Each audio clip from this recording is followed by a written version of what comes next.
All right. Good afternoon, everybody. My name is Kevin Mulroy. I'm the Associate University Librarian for Academic Services here at UCLA. I'd like to welcome you today. On behalf of University Librarian Gary Strong, warm welcome to the library. Unfortunately, Gary can't be here himself. He's traveling today, but he does send his best wishes. I also hope you'll forgive us for the construction taking place. We're busy renovating YRL to make it a library for the 21st century. I invite you to visit the newly renovated study commons on the A level downstairs to see some of the changes that have already been made. Here on the first floor, we'll be building a new high-tech research commons, group study rooms, exhibition spaces, conference facilities, and an internet cafe. That's the most important part. We hope to have all this completed by this time next year. And for those that have ever had any home improvements, you know that it'll be perfectly on schedule. It's my pleasure to welcome you today for a very special opportunity to hear Lisa C. discuss her most recent book, Shanghai Girls, about two sisters who leave mainland China in 1937 for Los Angeles in arranged marriages. We're honored to have Lisa here today for our last Library Associates author reading this academic year. Lisa was born in Paris, but spent much of her childhood in Los Angeles' Chinatown. She's a graduate of Loyola Marymount University, we'll forgive her that, and the daughter of novelist Carolyn C. From 1983 to 1996, Lisa was the West Coast correspondent for Publishers Weekly. Her first book, On Gold Mountain, The 100-Year Odyssey of My Chinese-American Family, was published in 1995 and became a national bestseller, a New York Times notable book. A decade later, Lisa published her critically acclaimed international bestseller, Snowflower and the Secret Fan. Foreign language rights on the book were sold to 38 countries, and MGM Studios have acquired the film rights to that work. 3 years ago, Lisa published Peony in Love, which became an instant New York Times bestseller. In addition to being an accomplished author, Lisa wrote a libretto for the Los Angeles Opera based on her On Gold Mountain book, and also served as the guest curator for an exhibition of the same name at the Autry Museum of Western Heritage that later traveled to the Smithsonian Institution. Lisa is a UCLA Library Associates member, and a few years ago she generously donated her personal papers to our special collections. I should also mention that Lisa is an intrepid researcher and often conducts background work for her books in this library. Her reading this afternoon will focus on the story of two sisters, Pearl and May, their journey from Shanghai to the United States, and their experiences with immigration, identity, love, and war. Publishers Weekly describes Shanghai Girls as an excellent and accomplished and absorbing novel, while Booklist writes that it is a buoyant and lustrous paean to the bonds of sisterhood. But I'll let Lisa tell you about it herself, and I hope that after she finishes talking to us, she'll be willing to take a few questions. After Lisa speaks, we'll invite you to join us for a reception. We'll also have copies of Shanghai Girls and Lisa's other books that she'll be willing to sign for us. So will you now please join me in welcoming Lisa C.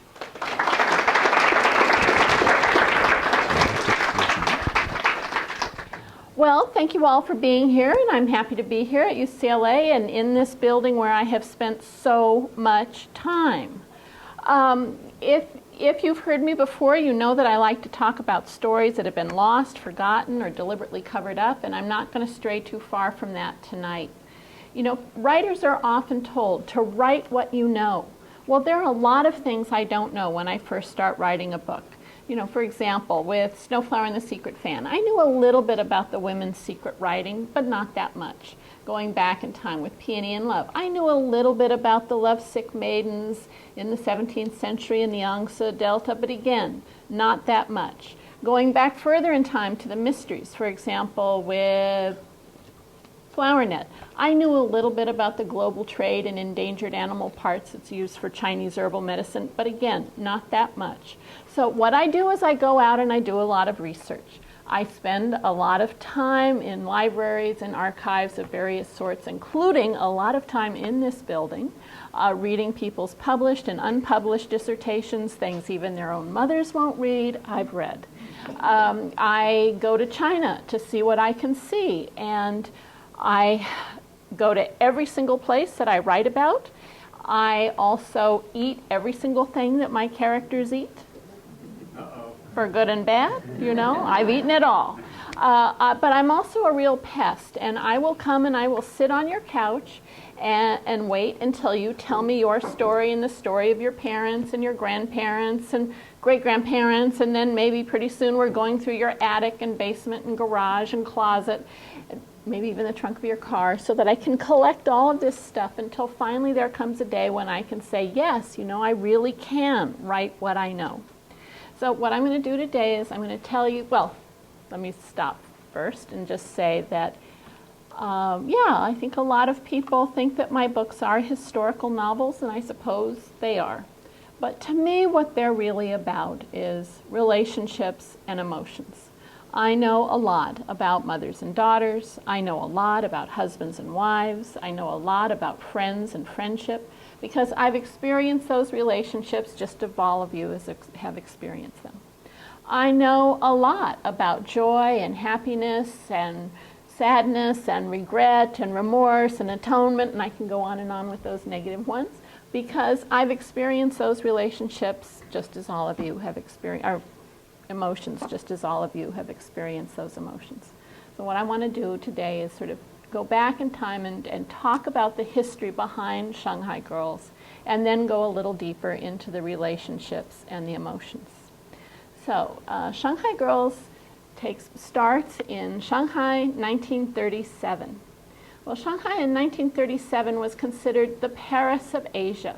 It was a city of great contrast and great diversity. You had this incredible banking wealth, mercantile wealth on one end, and this dire, dire poverty on the other. You had people who had literally come from all over the world to be in this Paris of Asia. You had the French who had settled in the French concession. You had the British who thought that they were running things, and you know, they were up to a point.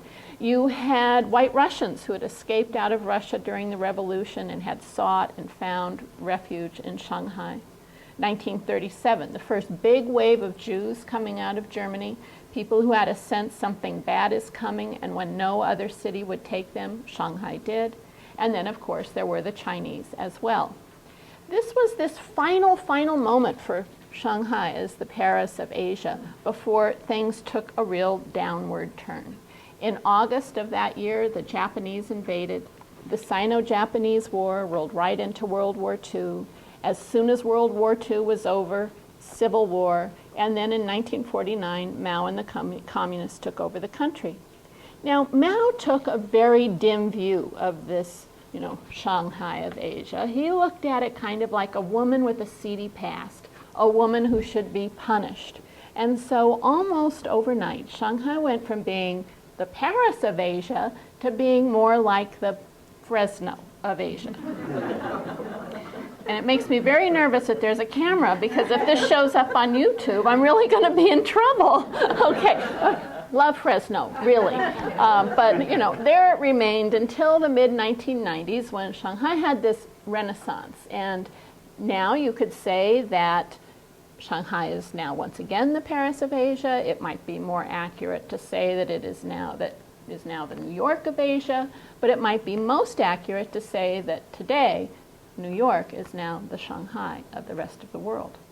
Okay, so here you are in this city, this final moment, and there are two sisters, Pearl and May, and they were what were called beautiful girls. These were young women who posed for Shanghai advertising, and this advertising took a very particular form, posters and calendars in which these beautiful girls were selling everything from matches to carburetors, from powdered baby's milk to cigarettes and everything in between.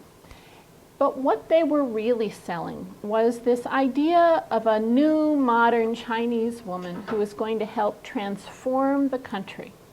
And so what you see in these posters are these young women doing things that are very modern, you know, and again, these women were not like their mothers, they weren't like their grandmothers, they didn't have bound feet, they were well educated, they expected to marry for love, not go into arranged marriages. And so the kinds of things you see them doing in these posters, you know, they're playing golf, playing tennis, stepping off of airplanes, waving, driving sports cars, dancing in nightclubs, drinking champagne, generally whooping it up. Because again, they really weren't like their mothers, you know, and they were going to help transform the country into a modern place. Well, I have been collecting this poster art for years and years and years. I really love it. And I have my very favorite posters framed on the left side of my bed. I see it every night when I go to sleep, every morning when I wake up, which tells you I sleep on my left side. It tells you, okay, so there it is. And in this poster, there happen to be two beautiful girls. One is seated, and the other one is kind of perched over her.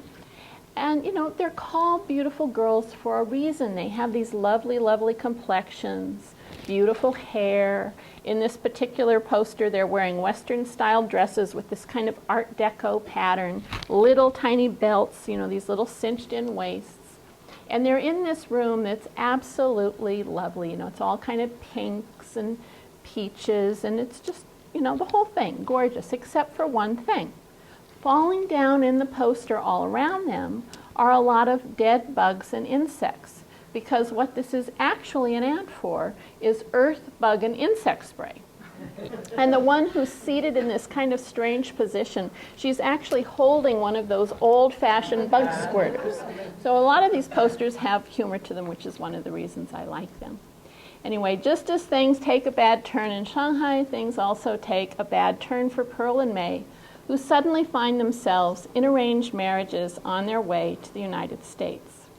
Now, we had a lot of arranged marriages in my family. For example, back in about 1932, my great-great-uncle took his whole family back to China on a business trip. And you know how even today dads will say, you know, here's a little money, you know, go buy a souvenir, stay out of trouble? Well, not my great-great-uncle. He had a fondness for, well, happiness in his family, I guess you could say. And so he said, you know, as long as we're here, let's just get all you boys wives. And, you know, that's what they did. The oldest one was about 25. The youngest one was only 14. And these young women who in China had had servants, once they came here, they lived these very narrow, very closed-in lives. They literally didn't get out much. And so here we are, about 70 years later. There are one or two of them still living. And they may speak 10 words of English because they just weren't allowed out of their houses and apartments. And these were my aunties when I was growing up. All right, so for Pearl and May, when they come, their very first stop is to Angel Island. Angel Island is in San Francisco Bay. It's considered the Ellis Island of the West Coast. Now, interestingly, and I have been out on book tour for the paperback since February 2nd. I have been to 15 states and about 39 cities. And most places I go, people have never heard of Angel Island. Even in San Francisco, a lot of people have never heard of Angel Island, which I find very odd since it's just sitting out there. But they haven't heard of it. But they all know Ellis Island. You know, we all know Ellis Island. We tend to look back at Ellis Island and think of it as a kind of a welcoming place.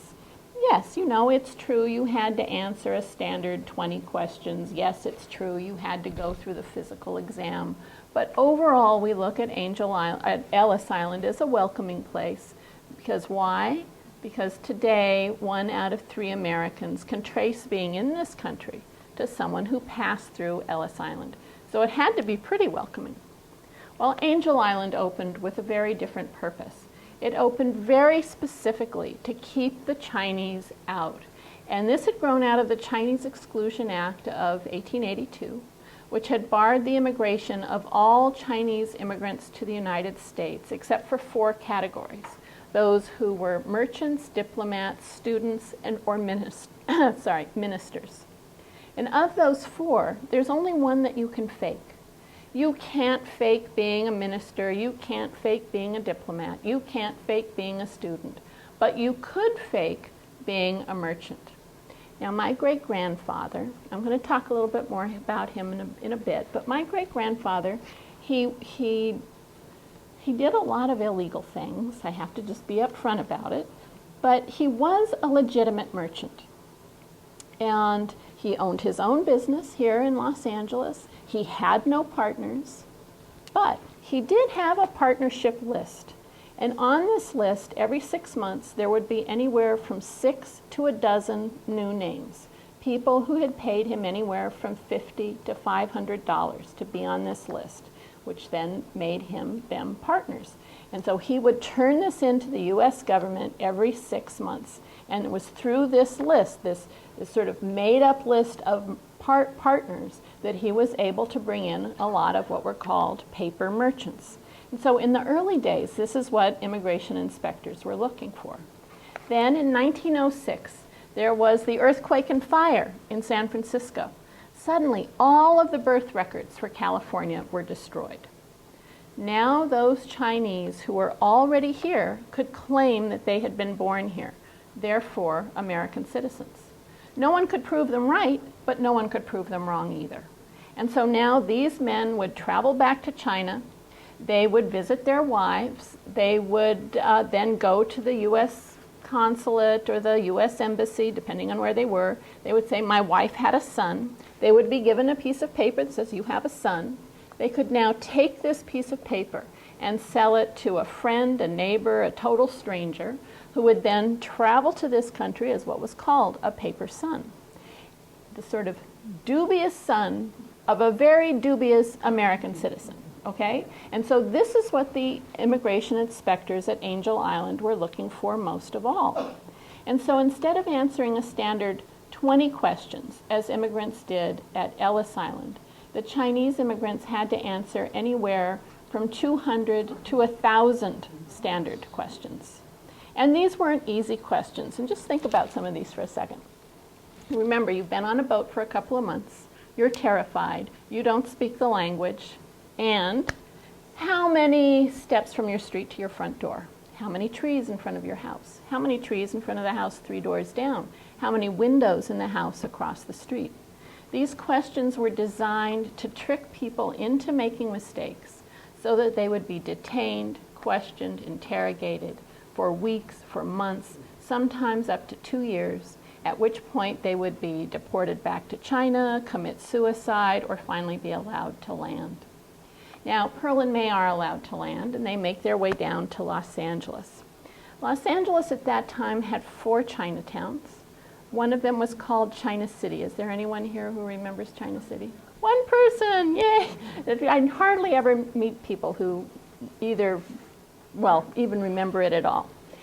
So China City was the creation of a Caucasian woman, Christine Sterling, who also came up with the idea of Olvera Street. She was a kind of I think of her kind of like an early Walt Disney. She had this kind of crazy idea of having these theme parks. And so her first one was Olvera Street. It was supposed to be an authentic Mexican marketplace. Well, you've all been there. You know how authentic it is. Not too authentic. Well, right across the street, she wanted to open this authentic Chinese city, China City. It was 1 square block, surrounded by a miniature Great Wall, and inside it was built from the leftover sets from the filming of The Good Earth. So it wasn't, again, terribly authentic, but it did have a certain kind of charm, and people used to go there and they'd ride down in a rickshaw down the passage of 100 Surprises. They could have a lunch of a China burger. They could go to the Chinese junk cafe and drink that very, very famous Chinese drink, pirate grog. So again, kind of a goofy place, not terribly authentic. But it was also an ill-fated place, and there were 2 fires, and after the second fire, China City closed for good. But there was one building that had survived that fire, and it was into that building that my grandparents and my great-aunts and uncles moved our family's Chinese antique store. And so when I was a little girl, I spent a lot of time in what I've kind of come to think of as the the skeleton of China City. This was it was big. It was a big store, had this big central aisle filled with all this Chinese stuff, and along the sides were these rooms, what had once been shops in China City. But now in our family store, this was the room for bronzes, the art room, the ceramics room, the textile room, the scrolls, and then a room for jewelry. But there were also these other little rooms, kind of forgotten rooms, forgotten corners, these little nooks, again, where there were these kind of skeletal remains of China City, the old China City goldfish pond, the old China City wishing well. Well, this was a place that meant so much to me as a child, but today there isn't a single brick left. It's literally been wiped off the physical map of Los Angeles. And I wanted to go out and talk to people who had owned shops and cafes, not many of them left, a couple in their 90s, or then their children, even they are in their 70s, 80s, and talk to them before their stories of China City were kind of, what would you say, like wiped off the map of memory. I mean, here we are in Los Angeles, one person even knew of China City. So it was really about to disappear for good. All right, and then finally, one last piece of history, and this has to do with something called the Confession Program of 1957. This was a U.S. government program that once again targeted very, very specifically the Chinese. And what it asked was for those Chinese who had come here illegally as paper sons to step forward, confess, and in exchange they'd be given their legitimate U.S. citizenship. It was a kind of an amnesty program, in fact, a very early amnesty program. And when you look at it that way, you think, well, okay, you know, sign me up. It was the U.S. government. You know, there was a little small print attached. So it wasn't enough just to confess about yourself. You were also required to rat out your friends, your neighbors, your business associates, even your own family members. This was a program that ripped apart communities, businesses, families, and it's something that even today very few scholars have written much about, because those people who lived through the confession program, who participated in it whether willingly or unwillingly, they don't want to talk about it because they still have so much shame and embarrassment and guilt. But as I said at the beginning, you know, I am a bit of a pest, and I will come and sit on your couch until you tell me your story. And so I met a woman in Washington, D.C., one of 5 children born in this country. And her father had stepped forward to confess. The week that he got his citizenship, they came to deport his wife. And they fought for 8 years to try to keep her in this country. And, you know, they finally succeeded. But you have to remember, 1957, this wasn't a time you wanted to be deported back to the People's Republic of China. I talked to another man here in Southern California, and he and his brother had stepped forward together. And when he got to the end of his story, he said, "We have never told our children, we have never told our grandchildren what happened back then, because we aren't dead yet, so we aren't safe yet." So these things have really lingered. Okay, so that gives you a sense of some of the history behind Shanghai Girls. But, you know, as I said at the beginning, to me these books are really about relationships and emotions. If you've read Snowflower and the Secret Fan, you know that I wrote about best friends for life. If you read Peony in Love, there's the relationship between the 3 sister wives, but also the Peony and her mother and her grandmother. Well, this time I've written about sisters. Typically, the sibling relationship is the longest relationship that we will have in our lifetimes. Your sister is someone who has known you from birth, who should stand by you and support you and love you no matter what.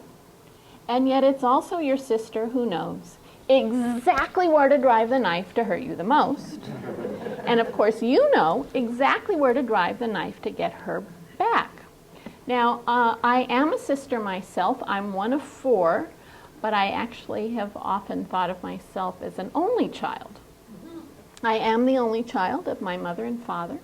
I have a half-sister that's my mother's daughter, a half-sister that's my father's daughter, and a former stepsister. We call her the dreaded former stepsister, Catherine, who really is wonderful. I don't know why we say that, but Catherine, who lives in Australia. And you know how in families there are certain things we all kind of agree on, right? There is the tall one and the short one, the skinny one and the one we say, oh, she's short-waisted. There's the smart one and the one we say, oh, you know, she's so sweet, meaning she can't do long division. That was me and my family. Really me and my family. The athletic one, the couch potato, the stingy one, the generous one, mom's favorite, dad's favorite. Well, some of these things are actually true, but some of them are things we just kind of make up and we just kind of all go along with. Well, as I was working on the book, I started to have these questions. Oh my gosh, I've lost my piece of paper. I started to have these questions, at one in particular. And I had done all the regular research that I could do in this building. I felt like I had a lot of experience myself as a sister, so I had, you know, a whole lifetime that I could draw on. But again, I did have this question. Now, I join a lot of book clubs by speakerphone. They call me up, we talk for, you know, half hour, an hour, and they ask lots of questions. But while I was working on Shanghai Girls, at the end of our conversation, I would say, well, you know, you all have been asking me questions. Can I now ask you a question? Is there anything your sister could do that would cause an irrevocable break? And always I got the exact same answer. Yes, if she slept with my husband. Across the board, 100%. Well, then about 2 days later, I would start to get email. Now, I have a website. There's a place on the website that says, Write Lisa. It comes right to me. I'm the only one who reads it. I'm the only one who answers it. Although it turns out many people don't believe that. And so I'll often get an email. I write back. They write back. I write back. They write back. I write back. And then sometimes and I did just the other day, get an email where someone said, well, I know you're not actually Lisa, but whoever you are, you're very nice. And actually just yesterday it was, you know, is this actually Lisa or her secretary? I said, no, it's me. I don't know. Anyway, so first we'd have the book club. I'd ask this question. They always had the same answer, yes, if she slept with my husband. And then 2 days later, like clockwork, I'd start to get email. And these emails always started the exact same way. I didn't want to say anything in front of my friends in the book club, but let me tell you what my sister did. Well, I heard these unbelievable stories of the things that sisters do to each other. Believe me when I tell you, sleeping with your husband, that is the least of it. You would be so lucky if that's all that happened. And so then the letters would go on and you know, kind of ending always the same way. And as a result, you know, my sister and I, we haven't spoken in 2 years, in 5 years, in 10 years, in 20 years. Finally, I got an email from a woman 40 years. Since then, I've heard from another woman 40 years. And just a couple of weeks ago on the tour, a woman 60 years that she and her sister hadn't spoken. But that first one, 40 years, I wrote her back and I said, well, you know, after 40 years, you must not feel like she's your sister anymore, right? She wrote me back right away. She said, well, of course she's my sister, because sisters are for life. Well, this got me to thinking about a second question. What's the difference between actual sisters and friends who are just like sisters? Those women that we invite into our hearts and who invite us into their hearts, what I would call sisters of the heart. Well, it's been pretty interesting. You know, I've been on the road almost 3 months. Last year I was out for the hardcover. And, you know, later today we're going to have a book signing somewhere in here. And it's just kind of been interesting. People will come through the line and they'll say, you know, I'll say, well, you know, who shall I make it out to? And I'll, you know, do you have a sister? Sometimes people say yes. I said, well, shall I make it out to the two of you? Oh, no, that's okay. In the fall, as the holidays were coming, people would sometimes come with a stack of like 3 or 4 books, and I'm getting one for each of my sisters, but not Margie. We're not speaking to Margie right now. So it's been an odd thing. Now there's just this one last thing, and it has to do with this little yellow Post-it, which actually is the wet one. I actually had to rewrite it just the other day, but it got separated here. This is the original wet one, and it got wet about a month ago. I put a bottle of water in my purse with my speech, my talk, and the top was open. So I put my hand down in there to get the talk, and that was very wet, and this is what happened to it. But I still have it. And this, so when the book first came out, and we had an event here in Los Angeles, and all of our friends, all the family came, and people started going up to my sister Clara and saying, well, now which one are you, Pearl or May? Well, she didn't like this. And she called me the next day and she said, Lisa, we're not in this book. I said, really, we aren't in this book. And she said, no, we really aren't. I said, I know, Clara, we're not. And she said, well, you have to tell people that we're not in this book. And I said, well, no, you have to promise. Really? And I said, okay. So I actually wrote out this little yellow Post-it that said, and she, again, made me promise that I would say it at every single event. And here I am. And even I can read it, even though it's got other ink from other things. It says, we are not in this book. So, okay, so we are not in this book. Except for one sort of odd thing. Clara is one of 5 people who reads my manuscripts. And always you get them back, and they're like notations in the margins. She was wearing a purple sweater on page 5, but on page 10 it had turned to a red sweater. Or, I don't understand why the character did this on page 242, whatever. Anyway, those kinds of comments. Well, this time Clara had written very, very different kinds of things. Things in the margins like, oh, way to get back at Catherine, the stepsister in Australia. So I guess we snuck in there more than any of us like to admit. All right, finally, this last sort of deeper emotion. I was a library fundraiser for a library in Fairfield, California. Fairfield, if you've never heard of it, it's the home of the Jelly Belly jelly bean. And the item was this. They were going to buy me. They would fly to Los Angeles on their own dollar. I would take them out for lunch at Empress Pavilion, give them some signed copies of my books, and then take them on a tour of Chinatown. And sure enough, they won me. They came down, and we had our lunch. I gave them signed copies of the book, and then we started this tour. And our first stop was to what we call in our family the second family store. My great-grandfather came here from China when he was 14 years old. He went first to Sacramento, where he did a lot of the jobs that immigrants do even today. He washed dishes in restaurants, he swept up in factories, he worked in the fields. But by the time he was 30, in the 1880s, in Sacramento, he had his first business. It was a factory that manufactured crotchless underwear for brothels. Now, eventually, he moved down to Los Angeles. He stayed in the underwear business for a while, gradually curios, finally into antiques. He kind of became the godfather patriarch of Los Angeles Chinatown. He lived to be 100 years old. He was the first Chinese in America to own an automobile. He used to sell tickets to see his stuffed mermaid.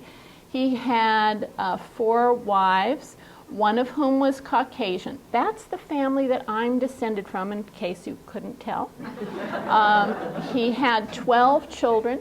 When he was in his 60s, he went back to China on a buying trip, and one of the things he bought and brought back was a 16-year-old bride.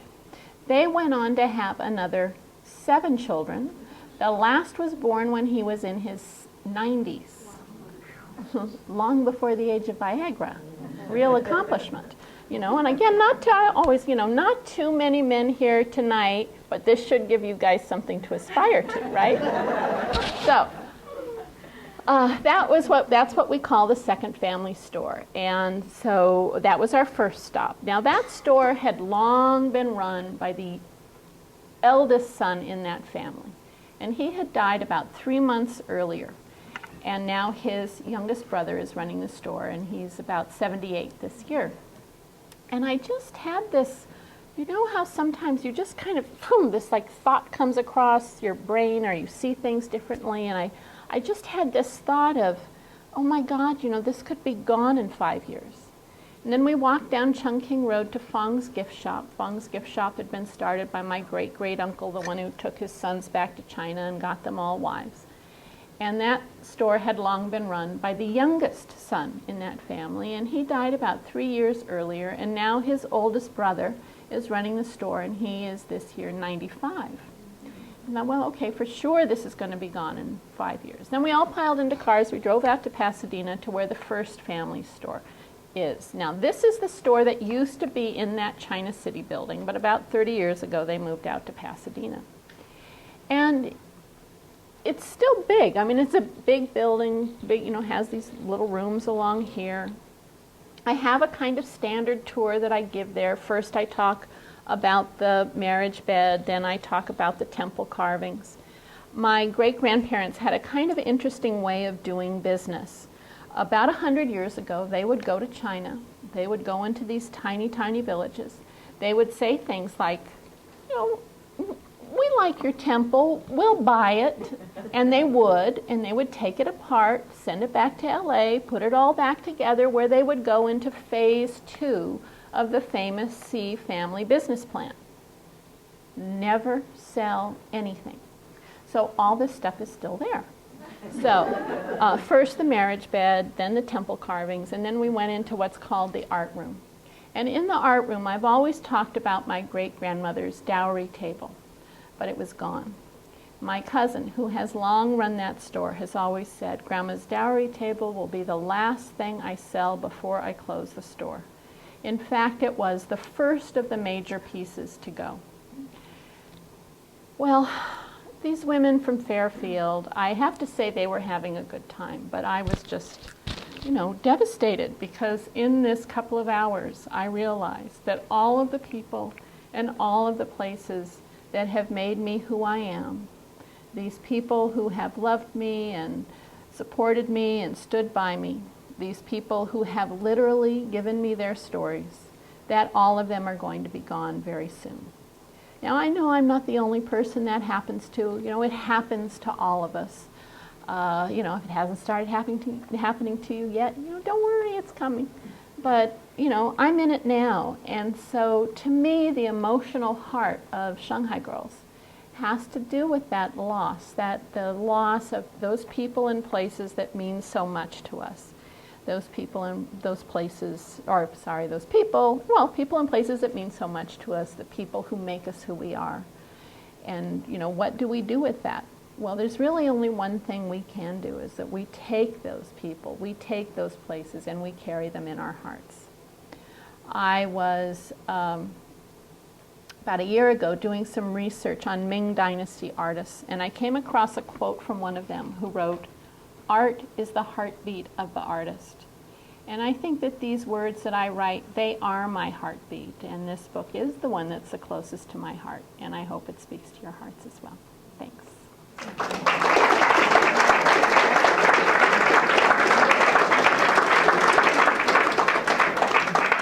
you have any relatives that worked on the railroad? Do I have any relatives that worked on the railroad? Yes, my great-great-grandfather came to work on the railroad. He was an herbalist, and so I actually like to think of this man as one of the original deadbeat dads. You were supposed to come here, work hard, save up your money, and send it back home to China. Not my great-great-grandfather. He had a fondness for women and gambling, something that continues in our family even today. And as a result, his wife, my great-great-grandmother, was so poor back in China that she used to carry people on her back from village to village to earn money to support her children. Did he come to the U.S. Being recruited to Yes, work on the railroad? he was recruited to work on the railroad as an herbalist because the Chinese laborers didn't know Western medicine. They really wanted traditional medicine. Yes. I don't want to give the book away, but it absolutely is one of my favorite books, especially for the past couple of years. I loved every moment of it. But the end of the book is pretty open-ended, which makes me think there's going to be a part 2. So she says the end. She loved the book. Loved it. That's the most important thing. Okay. But at the end, she thought it was a little open-ended. And am I working on a sequel? And yes, I am. But I have to say, I hadn't planned to. I just really hadn't. But it's every single person. Well, every single person except for one woman who wrote to me who said, I really don't like the ending, will you please give me my money back? But except for that one woman, everyone has said, are you working on what's going to happen next? Yes? This Shanghai Girls was written from the perspective of Pearl. Mm-hmm. In the sequel, will it still be in Pearl's voice or will it be in May's voice? Because having sisters, I know that stories Get told so differently depending on which person is telling them. Yes. So it's actually going to be in Pearl's and Joy's voices, and then you really only hear from May in letters. But you actually hear more from May than I think in all of Shanghai Girls, because this is sort of pure and unadulterated May, as opposed to it being filtered through how Pearl always, Pearl heard things the way she wanted to hear things a lot of the time, and don't we all? So it's actually kind of nice that way, because I think you can really trust what May is saying, or sort of believe more what she's saying when she's written it herself, even though Pearl doesn't necessarily believe it. But now we all know different things than we did at the beginning of Shanghai Girls. Yes.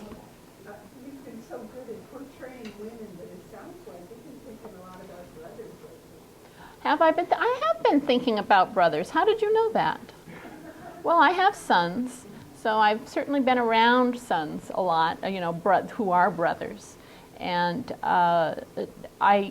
as I was doing the research on just siblings in general, sisters are different from brothers. They really are. And they have a very, very different kind of relationship. That doesn't mean that they also don't know how to drive the knife, but they do it in a different way than women do. Do you think you will ever write about from the I have been thinking about doing something that would be a mother and a son. I'd like to do something about a mother. All these books out there about mothers and daughters. A lot of women have sons. I did. So I think this is, again, a unique relationship and a way to kind of, and I am interested in these relationships that we have in life, and not just the sort of happy part of it, but what I would call the kind of dark shadow side of all of these relationships we have in life. Yes? Since I'm into Asian antiques and Chinese culture, and I did live in the Pasadena area for a very long time, I was wondering, you said you did a lot of your research in China City. Did you happen to go over and do any research like in Alhambra or Monterey Park at all, to see if there were any old-timers there that had maybe once lived in China City? Oh, yeah. Yeah, no, but I wasn't doing went really all over. research about Monterey Park necessarily, but I'll go wherever there was someone who had I didn't get every single person, but whenever I could find someone who had either owned a shop or had been a child in China City, I was willing to go anywhere. And you've even talked to one woman in, Chicago, when I was there. And, she was very interesting, very, very interesting. Her father had bought the, now I can't remember the Asiatic Costume Company. Her father had bought the Asiatic Costume Company from Tom Gubbins. And so she had grown up with all of that. So, that was just really wonderful to get to talk to her. And then her mother was someone that I had interviewed many times in the past, but had since passed away. So to be able to get to her, to talk to her daughter was really great. And she just showed up at a book event. And she said, hi, My mom was Jenny Lee, my great aunt's best friend when they were little kids. And so I said, oh, can I ask you some questions? I mean, I don't think I would have been able to track her down. But she just appeared. And, that's one of the strange things that happens. Like when you buy a new car, you just bought a red Mustang, and all of a sudden they're everywhere. So it's like you sort of put it out in the universe, and then people start popping up. Thank you all so much for coming.